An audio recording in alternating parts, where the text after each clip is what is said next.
कुछ देर में सबसे बड़ी खबर आने वाली है जोधपुर से। आसाराम की जमानत पर जोधपुर अदालत में सुनवाई होगी और वहां से यह खबर आएगी कि क्या उन्हें जमानत मिलती है। जोधपुर अदालत के बाहर हमारे संवाददाता मौजूद हैं प्रशांत गुप्ता। प्रशांत के पास सबसे पहले चलते हैं, क्योंकि कल जो खबर आई थी, जब उन्हें जेल भेजा गया था, तब यह खबर आई थी कि आज सुबह 11 बजे से सुनवाई होने वाली है। इसका मतलब कुछ देर बाद। देखते हैं प्रशांत के पास क्या खबर है। प्रशांत, क्या लगता है सुनवाई कितनी देर में शुरू होने वाली है? प्रशांत। देखिए मैं आपको बताना चाहूंगा कि अभी कुछ देर पहले ही सरकारी वकीलों की टीम जो है कोर्ट के भीतर दाखिल हो गई है। हालांकि आसाराम के वकील जो है के मेनन, उनसे भी हमारी बात हुई थी, लेकिन वो अपनी टीम के साथ डिस्कशन कर रहे थे और उन्होंने कहा था कुछ ही समय के बाद वो कोर्ट पे पहुंचेंगे। लेकिन फिलहाल अभी तक के मेनन यहाँ नहीं पहुंचे, लेकिन सरकारी वकीलों की टीम पहुंच गई है कोर्ट के भीतर, अभी दाखिल हुई है और के मेनन कुछ देर बाद पहुंचेंगे। और 11 बजे का समय रखा गया था अजीत जी जिरा शुरू करने का बेल के ऊपर, लेकिन अभी तक जिरा शुरू नहीं हुई है। 11 बजने को है और कुछ देर के बाद उम्मीद की जा रही है कि आसाराम की बेल के ऊपर जिरा शुरू हो जाएगी। ये बताइए प्रशांत, के मनन दिल्ली के सीनियर एडवोकेट हैं सुप्रीम कोर्ट के, उनके साथ कितने एडवोकेट हैं जो आसाराम की पैरवी करने के लिए वहां जमा हुए हैं या रणनीति बनाने के लिए कि कैसे उनको जेल से बाहर लाया जाए? देखिए कल हमारी बात हुई थी, कल कोर्ट के बाहर विकास पावा आए थे, इसके अलावा के मनन भी आए हुए हैं यहाँ पर और तकरीबन 4-5 वकील और थे जो वहां पर मौजूद थे। इसके अलावा जगामल सिंह चौधरी जो कि यहाँ पे लोकल है, जिन्होंने पहले अपना वकालत दावा दाखिल किया था, वो भी साथ में है। तो इस तरीके से अगर देखा जाए तो कुल कम से कम 6-7 लोगों की दिल्ली से वकीलों की टीम पहुंची हुई है। यहाँ पे लोकल है क्योंकि कोर्ट यहाँ पर है, तो यहाँ के लोकल के द्वारा वकालत दावा दाखिल किया गया था। तो करीब 6-7 लोगों की आसाराम की तरफ से। प्रशांत, आप इस खबर पर नजर रखें, पल पल की अपडेट दें। लेकिन एक बात और, कल जोधपुर जेल के बाहर आसाराम के कुछ समर्थक जमा हुए थे और उन समर्थकों और पुलिस में झड़प भी हुई थी। क्या अभी अदालत परिसर के आसपास क्या आसाराम के समर्थक हैं? देखिए आसाराम के समर्थक तो नहीं कहेंगे, लेकिन हाँ यहाँ पे गहमा गहमी जरूर बढ़ गई। मैं अपने कैमरे के जरिए आपको दिखाना चाहूंगा कि यहाँ पे लोगों का जमावड़ा लगना शुरू हो गया है और आप देख सकते हैं कि बाहर कोर्ट है और कोर्ट के बाहर यहाँ पे लोग जानने के लिए उत्सुक हैं कि अब क्या होगा, यहाँ पे क्या नया होने वाला है। आसाराम बापू को जमानत मिलेगी या फिर वो जेल के भीतर ही रहेंगे, इस पर सभी की निगाहें हैं। क्योंकि मामला काफी हाई प्रोफाइल है, जोधपुर में उनके समर्थक ही बहुत है और उनके बारे में जानने के लिए भी इच्छुक बहुत लोग हैं यहाँ पर। तो जमावड़ा लगना शुरू हो गया है, काफी बढ़ती जा रही है। जैसे दर्शकों को हम बता दें, हमारे संवाददाता प्रशांत गुप्ता जोधपुर में जिला एवं सत्र न्यायालय के बाहर मौजूद हैं, जहां से खबर आने वाली है कि आसाराम की जमानत पर कोर्ट का रुख क्या होता है और उस खबर पर हमारी नजर होगी। जैसे ही खबर आएगी सबसे पहले न्यूज 24 पर उस खबर के बारे में हम आपको बताएंगे। लेकिन हमारे साथ कई एडवोकेट हैं, कुछ स्वामी भी हैं, कुछ धर्मगुरु भी हैं और जो स्वामी हैं उन सब की राय आसाराम के पक्ष में है। इनसे भी हम जानेंगे पक्ष में अब भी क्यों है जब उन पर इतने संगीन इल्जाम लगे। लेकिन उससे पहले संतोष त्रिपाठी हैं सुप्रीम कोर्ट के एडवोकेट, क्योंकि कई कानून के जानकारों से हमने बात की। संतोष त्रिपाठी जी, आपको क्या लगता है कि क्या आसाराम की जमानत हो जाएगी? क्या हो सकता है अदालत का रुख इस पूरे मामले में? संतोष त्रिपाठी। शब्द में अगर हम कहें तो अपराध की जो प्रवृत्ति है वो इतनी गंभीर किस्म की है।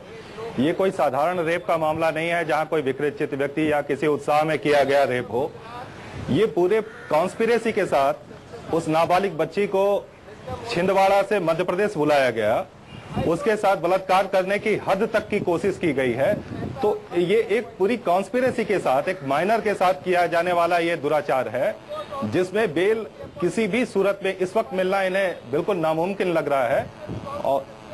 और कोई भी अदालत बेल देने के पहले इन तमाम संभावनाओं पे जरूर विचार करेगी कि ये एक कॉन्स्पिरेसी के साथ उस बच्ची को वहां बुलाया गया है और उसके साथ बलात्कार के हद तक की कोशिश की गई है। संतोष त्रिपाठी सुप्रीम कोर्ट से बता रहे हैं, एडवोकेट हैं, वो कह रहे हैं बहुत मुश्किल है उन्हें जमानत मिलना। अरविंद जैन हमारे साथ मौजूद है स्टूडियो में, वरिष्ठ एडवोकेट, इनका भी कहना बहुत मुश्किल है। और सबसे बड़ी बात, हाईकोर्ट के, दिल्ली हाईकोर्ट के पूर्व जस्टिस RS सोढी ने कहा कि अगर मैं जज होता तो जमानत नहीं देता, क्योंकि जब वो बाहर आएंगे इतने असरदार हैं कि गवाहों को और पीड़ित को अपने ढंग से दबाव बना सकते हैं और जांच में बाधा डाल सकते हैं। अरे सोढी जी तो अभी है नहीं। हाँ, जो बातें उन्होंने कही है कि मैं होता, देखिए बिना साक्ष्य देखे जिस प्रकार से गैर जिम्मेदार बयान दिया है, नहीं जमानत नहीं देता, नहीं इससे प्रभाव पड़ेगा। अगर यही हम गृह मंत्री होते तो उठा के इसी बयान पे इनको जेल में कर देते। क्या बात कर रहे हैं आप? इसलिए गृह मंत्री नहीं होते, अगर गृह मंत्री नहीं होते, क्योंकि आप जो लगातार आप नहीं अंदर डालना चाहिए मंत्री को इस पर। आपको आपको नहीं, कोर्ट में मामला कैसे स्वामी जी, इसीलिए आप भी जजमेंट आप इसको हेडलाइन में चलाते, हेडलाइन में ही चलाइए, सबसे बड़ा अन्याय है और ये चलाइए ना। नहीं, क्या अन्याय है? ये जो 2 पन्ने का FIR है, 2 पन्ने का FIR है, 2 पन्ने का FIR है, 30 तारीख को साजिश रच कर अदालत को फैसला देने नहीं। स्वामी जी, क्या अन्याय है? क्या अन्याय है? तुरंत भेजना चाहिए। आप इसको जो बड़े बड़े हेडिंग माफ करें, आप जेल जाने के अपने शब्दों पर नियंत्रण रखें, आप अपने शब्दों पर नियंत्रण रखें, आप अपने शब्दों पर आपा मत खोइए। और ऐसा ये आपा खो रहे हैं ना, इसलिए संतों से लोगों का भरोसा नहीं, इसीलिए मुश्किल ये आप संतों की भाषा नहीं, आप नकारात्मक चीज को हाईलाइट करें। आप क्या कहें?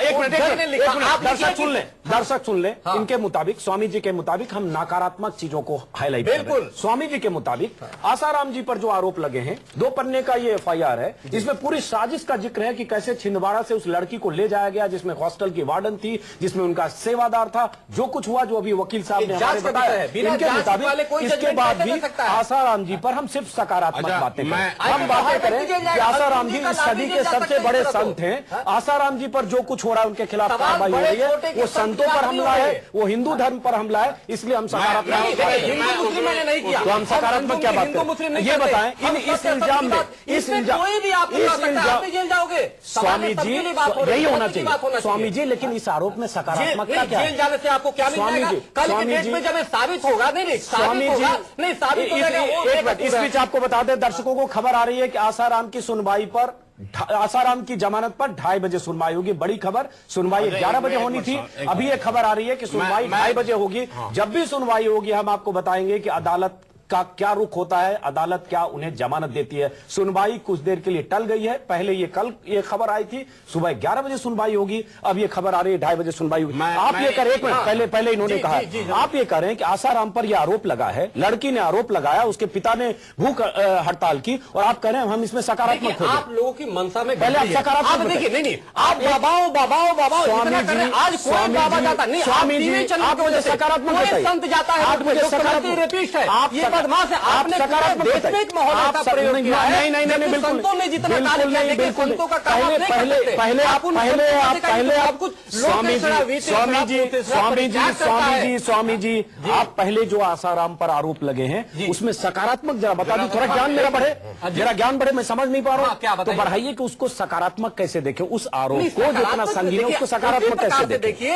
जैसे दूसरे लोग, एक टीवी चैनल के लोग अगर जो मांगते हैं करोड़ों रुपया, आप उसका न्यूज नहीं चलाते, वो जांच का भी ऐसा है कि वो कानूनी भी ऐसा है कि वो आसाराम बापू के विषय में ये जांच, स्वामी जी जांच होने दीजिए, हेडिंग चला रहे उसको जेल भेज देता। सोढ़ी जी का बयान, अरे हमारा संत का चला सदी का सबसे बड़ा आप दहाड़ रहे हैं, आप दहाड़ रहे हैं, दर्शक सुन रहे हैं, आप दहाड़ रहे हैं संत होकर, एक मिनट, आप दहाड़ रहे हैं कि किसी भी सदी का सबसे बड़ा अन्याय, दर्शक सुन रहा है, तो आपको जगह दिया हमने, आपको जगह दिया, आपको जगह दिया हमने, एक मिनट, आपको जगह दिया हमने, आपको जगह दिया हमने।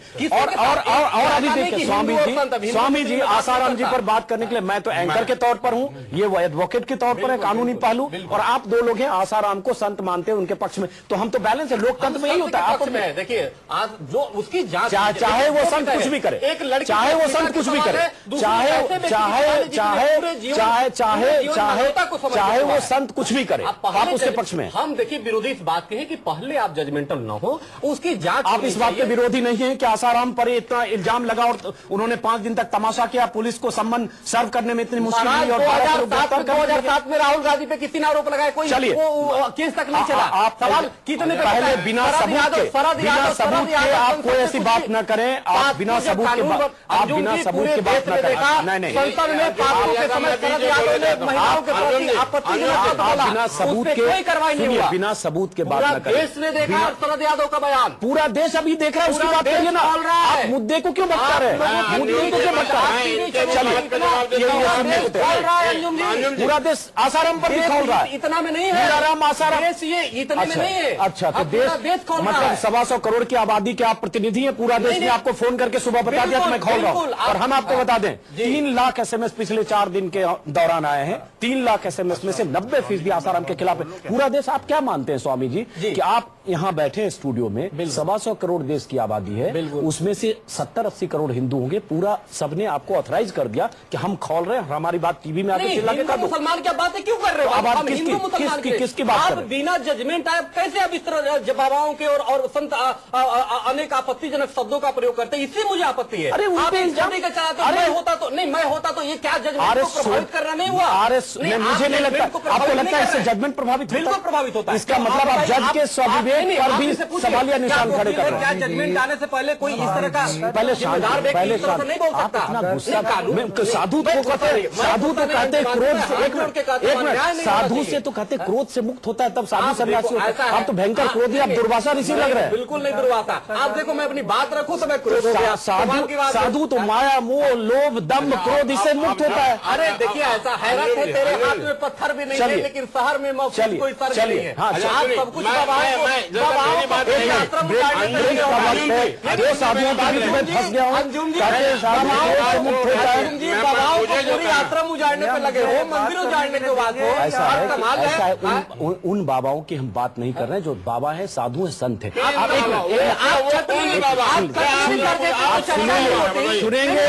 सुनेंगे आप तय करके आए कि आप चिल्लाना है स्टूडियो में जाकर। आज भी करता हूँ तो हो जाते हैं बदनाम। आसाराम जी की बात कर रहे हैं क्या? आप सुबह संकल्प लेकर आए हैं गंगा जल लेकर के, आज मुझे चिल्ला कर स्टूडियो में चिल्ला के स्टूडियो। मैं बचपन से साधु हूँ, लोकेश्वरा वीतेश्वरा पुत्रेश्वरा का परित्याग किया है और हमारे पास कोई बैलेंस नहीं और संकल्प है कि सत्य के साथ रहेंगे। आपके पास बैलेंस नहीं है तो आपके साथ हो, चाहे अन्याय किसी बच्चे के साथ हो, अच्छी बात। आपके हिसाब से एक मिनट, आपने संकल्प लिया है, आपने संकल्प लिया है तो आपको ये संकल्प ले लेना चाहिए कि जजमेंट देने के पहले कि संत गलत नहीं होते। आसाराम जी गलत ने उस लड़की के साथ नाइंसाफी। लेकिन हम ब्रेक के बाद वापस मेरी बात तो सुनिए, मैं ये कहना चाहता हूँ, सुनिए अभी संतोष जी हैं लाइन पे क्या? नहीं, संतोष जी नहीं है। संतोष जी जैन साहब ये बताइए। अबे वर्तक जी, एक मिनट रुकिए। नहीं, हल्ला चिल्लाने से मैं। अबे वर्तक जी, इल्जाम ये है कि हम संतों की बात नहीं सुन रहे। दो संत यहाँ बैठे हैं, वो आसाराम जी की बात कर रहे हैं, आप भी आसाराम जी की बात कर रहे हैं। सवाल ये उठता है जो हम 3 दिनों से आपसे भी बात करने की कोशिश कर रहे हैं और बात वहीं आती है कि अदालत अगर उनकी जमानत याचिका अभी खारिज कर देती है 2:30 बजे 3 बजे जब भी सुनवाई होती है, उसके बाद इसको किस तरह से आप देखेंगे? इसमें मुझे 2-3 बातें पहलों के पहला डालना था कि आपने परम पूज्य रामदेव बाबा के बारे में उनका बाइट दिखाया। उनका बाइट तो सुस्पष्ट था कि एक अंतर्राष्ट्रीय षड्यंत्र है, ये उनका कहना है, ये लोगों तक पहुंचाया जाए। दूसरी बात मतलब उनका कहना है कि अंतर्राष्ट्रीय षड्यंत्र है, बाबा जी ने कह दिया बस ये पहुंचाया जाए। बाबा जी ने की एक बहुत बड़ी जांच एजेंसी है जो दुनिया के 50 देशों में जांच करके उनके पास मेरा रिपोर्ट आ गई और इसलिए हम पहुंचाएं कि अंतर्राष्ट्रीय षड्यंत्र हद है। मतलब वो शाहजहांपुर के उस लड़की और उसके पिता को दुनिया भर की मोसाद के और हम इसको देश को पहुंचाएं। हर एक व्यक्ति को अपना विचार रखने का हक है। नहीं, चैनल को हर एक व्यक्ति को अपना पक्ष रखने का पूरी तरह से अवसर देना चाहिए। बिल्कुल, चाहे आपको जो भी लगता होगा, लेकिन आप दबाव नहीं डाल सकते। बिल्कुल नहीं डाल लगता है कि रामदेव बाबा की अंतर्राष्ट्रीय षड्यंत्र है। दूसरी बात है कि कोर्ट के ऊपर जमानत दे या न दे, इस पक्ष में किसी भी प्रकार से दबाव डाला न जाए।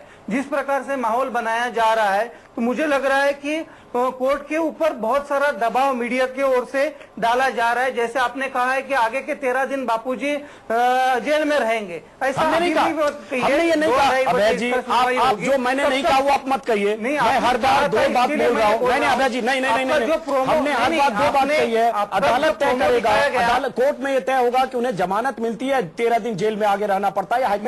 प्रोमो जो दिखाया गया तीनों प्रकार से अपना करना आवश्यक है। तीसरी बात है कि जंतर मंतर पर संवैधानिक मार्ग से परम पूज्य बापूजी के बहुत सारे भक्त प्रदर्शन कर रहे हैं, लेकिन कल रात की बात है कि वहां पे महिलाओं के ऊपर पुलिस ने हाथ डाला है, उनके कपड़े फाड़े हैं, वहां पे महिला पुलिस उपस्थित नहीं है। बापूजी का जो भी हो, चलिए हम उस पर बात करेंगे और साथ में ब्रेक के बाद करने का पुलिस, अगर पुलिस ने ऐसा किया तो गलत किया।